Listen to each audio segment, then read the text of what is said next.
Valorant ba lalagyan? Ano, kumusta ang ating bagong PC? Oo, ano yun? Ayos? Bili, veterano ka na eh.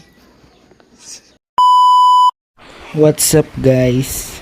Ito nga pala yung unang gastos malala ko ngayong taon. Bili nga pala ako ng bagong piso net. Valorant ba lalagyan? Ito nga pala yung gagamitin kong table. Yan yung luma kong PC guys.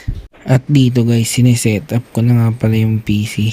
Inaayos ko muna yung pagdadaanan ng wire tsaka UTP cable para plug and play na lang. DIY ko nga lang pala yung table na yan. Naisip ko nga pala magtayo ng PisoNet para may extra income. Isang PC muna para panimula ko lang muna. Ang goal ko ay hanggang umabot ng 6 na PC. Pupunuin ko nga pala ng PisoNet yung terrace namin hanggang maging shop na. Tago nga lang pala yung pesto namin pero sigurado ko maraming dadayo dito. Kasi yung ibang mga bata sa ibang purok dumandayo pa sa ibang lugar, makapag-computer lang. Favorite nga pala laruin dito, Roblox. Bala ko din maglagay ng PC wifi, siguro mga next month pagkaya na ng budget.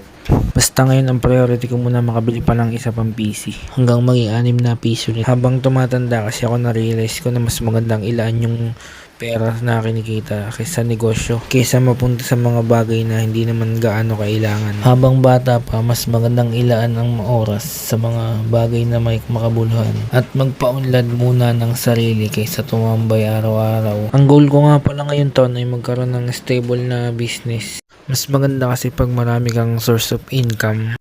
Kumbaga asset muna bago liabilities.